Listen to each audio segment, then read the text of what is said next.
नमस्कार, मैं हूं आपके साथ पूर्णिमा मिश्रा। हमारे खास प्रोग्राम क्या कहते हैं नरेंद्र मोदी में आज आपको सुनवाएंगे पीएम मोदी का वो ऐतिहासिक भाषण जो उन्होंने 24 मार्च 2023 को वाराणसी में दिया। अपने भाषण में प्रधानमंत्री ने कहा कि आज केंद्र में जो सरकार है, यूपी में जो सरकार है, वो गरीब की चिंता करने वाली सरकार है, गरीब की सेवा करने वाली सरकार है। और आप लोग भले ही प्रधानमंत्री बोले, सरकार बोले, लेकिन मोदी तो खुद को आपका सेवक ही मानता है। और इसी सेवा भाव से मैं काशी की, देश की, उत्तर प्रदेश की सेवा कर रहा हूं। भाइयों और बहनों, काशी के विकास की चर्चा आज पूरे देश और दुनिया में हो रही है। जो भी काशी आ रहा है वो यहां से नई ऊर्जा लेकर जा रहा है।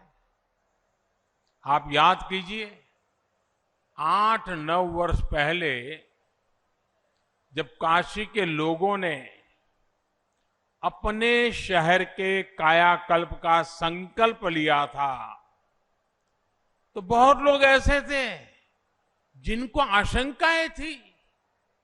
कई लोगों को लगता था कि बनारस में कुछ बदलाव नहीं हो पाएगा, काशी के लोग सफल नहीं हो पाएंगे।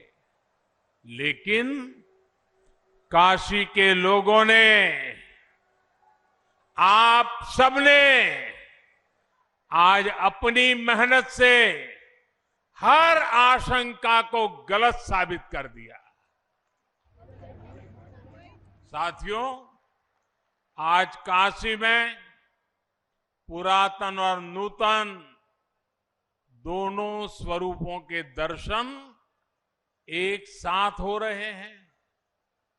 मुझे देश विदेश में मिलने वाले लोग बताते हैं कि वो किस तरह विश्वनाथ धाम के पुनर्निर्माण से मंत्रमुग्ध है।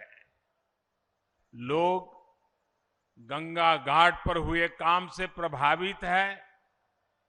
हाल ही में जब दुनिया का सबसे लंबा रिवर क्रूज हमारी काशी से चला, उसकी भी बहुत चर्चा हुई है।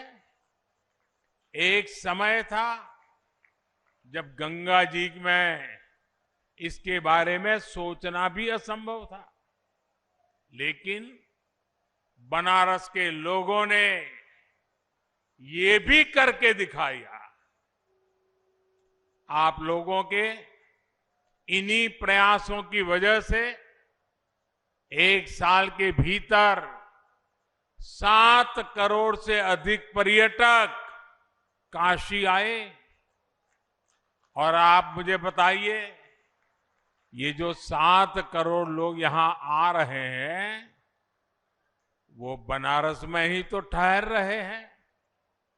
वो कभी पूड़ी कचौड़ी खा रहे हैं, कभी जलेबी लौंगलता का आनंद ले रहे हैं, वो कभी लस्सी का पान ले रहे हैं, तो कभी ठंडई का मजा लिया जा रहा है। और अपना बनारसी पान, यहाँ के लकड़ी के खिलौने, ये बनारसी साड़ी, कालीन का काम, इन सब के लिए हर महीने 50 लाख से ज्यादा लोग बनारस आ रहे हैं। महादेव के आशीर्वाद से ये बहुत बड़ा काम हुआ है। बनारस आने वाले ये लोग अपने साथ बनारस के हर परिवार के लिए आय के साधन ला रहे हैं। यहां आने वाले पर्यटक रोजगार के, स्वरोजगार के नए अवसर बना रहे हैं। साथियों, 8-9 वर्षों के विकास कार्यों के बाद जिस तेजी से बनारस का विकास हो रहा है, अब उसे नई गति देने का भी समय आ गया है। आज यहां टूरिज्म से जुड़े, शहर के सुंदरीकरण से जुड़े कई प्रोजेक्ट्स का लोकार्पण और शिलान्यास हुआ है। रोड हो, पुल हो, रेल हो, एयरपोर्ट हो, कनेक्टिविटी के तमाम नए साधनों ने काशी आना जाना बहुत आसान कर दिया है। लेकिन अब हमें एक कदम और आगे बढ़ना है। अब जो ये रोपवे यहां बन रहा है, इससे काशी की सुविधा और काशी का आकर्षण दोनों बढ़ेगा। रोपवे बनने के बाद बनारस कैंट रेलवे स्टेशन और काशी विश्वनाथ कॉरिडोर के बीच की दूरी बस कुछ मिनटों में ही रह जाएगी। इससे बनारस के लोगों की सुविधा और बढ़ जाएगी। इससे कैंट स्टेशन से गदौलिया के बीच ट्रैफिक जाम की समस्या भी बहुत कम हो जाएगी। साथियों, वाराणसी में आसपास के शहरों से, दूसरे राज्यों से लोग अलग अलग काम से भी आते हैं। वर्षों से वो वाराणसी किसी एक इलाके में आते हैं, काम खत्म करके रेलवे या बस स्टैंड चले जाते हैं। उनका मन होता है बनारस घूमने का, लेकिन सोचते हैं इतना जाम है, कौन जाएगा। वो बचा हुआ समय स्टेशन पर ही बिताना पसंद करते हैं। इस रोपवे से ऐसे लोगों को भी बहुत फायदा होगा। भाइयों और बहनों, ये रोपवे प्रोजेक्ट सिर्फ आवाजाही का प्रोजेक्ट भर नहीं है। कैंट रेलवे स्टेशन के ऊपर ही रोपवे का स्टेशन बनेगा, ताकि आप लोग इसका सीधा लाभ ले सके।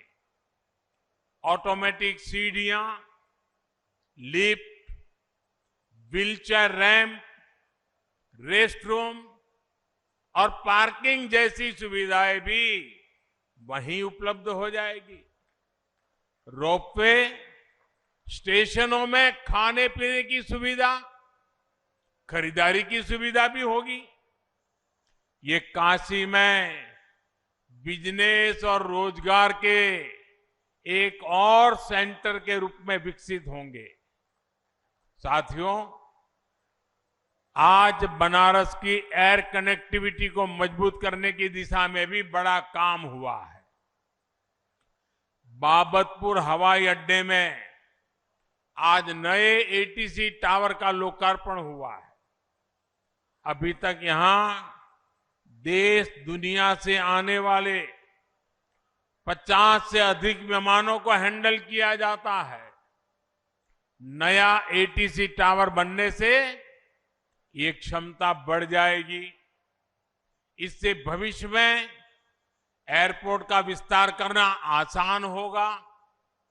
भाइयों और बहनों, काशी में स्मार्ट सिटी मिशन के तहत जो काम हो रहा है, उनसे भी सुविधाएं बढ़ेगी और आने जाने के साधन बेहतर हो जाएंगे।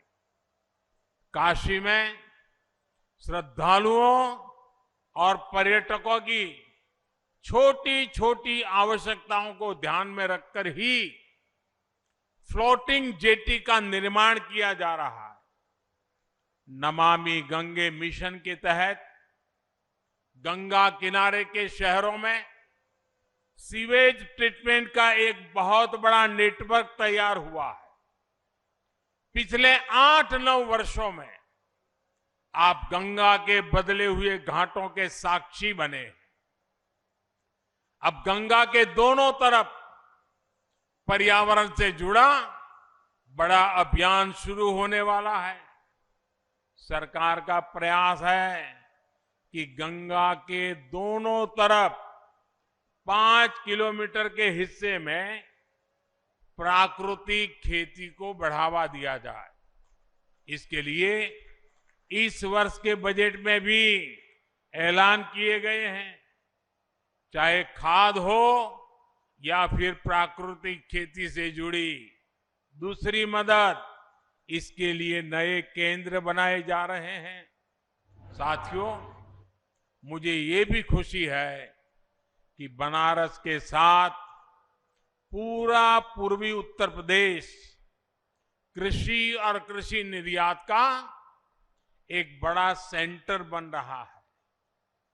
आज वाराणसी में फल सब्जियों की प्रोसेसिंग से लेकर भंडारण और ट्रांसपोर्टेशन से जुड़ी कई आधुनिक सुविधाएं तैयार हुई है।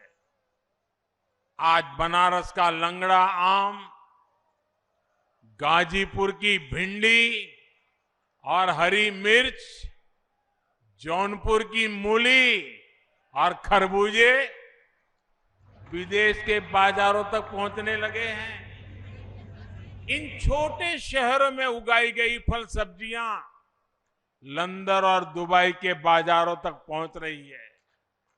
और हम सब जानते हैं, जितना ज्यादा एक्सपोर्ट होता है उतना ही अधिक पैसा किसान तक पहुंचता है। अब करखियाओं फूड पार्क में जो इंटीग्रेटेड पैक हाउस बना है, उससे किसानों, बागवानों को बहुत मदद मिलने जा रही है। आज यहां पुलिस फोर्स से जुड़े प्रोजेक्ट्स का भी लोकार्पण हुआ है। मुझे विश्वास है कि इससे पुलिस बल का आत्मविश्वास बढ़ेगा, कानून व्यवस्था और बेहतर होगी। साथियों, विकास का जो रास्ता हमने चुना है उसमें सुविधा भी है और संवेदना भी है। इस क्षेत्र में एक चुनौती पीने के पानी की रही है। आज यहां पीने के पानी से जुड़ी अनेक परियोजनाओं का लोकार्पण हुआ है और नई परियोजनाओं पर काम भी शुरू हुआ है। गरीब की परेशानी कम करने के लिए ही हमारी सरकार हर घर नल से जल अभियान चला रही है। बीते 3 साल में देश भर के 8 करोड़ घरों में नल से जल पहुंचना शुरू हुआ है। यहां काशी और आसपास के गांव में भी हजारों लोगों को इसका लाभ मिला है। उज्ज्वला योजना का भी बहुत लाभ बनारस के लोगों को हुआ है। सेवापुरी में नया बॉटलिंग प्लांट इस योजना के लाभार्थियों की भी मदद करेगा। इससे पूर्वी उत्तर प्रदेश और पश्चिमी बिहार में गैस सिलेंडर की आपूर्ति सुगम होगी। साथियों, आज केंद्र में जो सरकार है, यहां यूपी में जो सरकार है, वो गरीब की चिंता करने वाली सरकार है, गरीब की सेवा करने वाली सरकार है। और आप लोग भले प्रधानमंत्री बोले, सरकार बोले, लेकिन मोदी तो खुद को आपका सेवक ही मानता है। इसी सेवा भाव से मैं काशी की, देश की, यूपी की सेवा कर रहा हूं।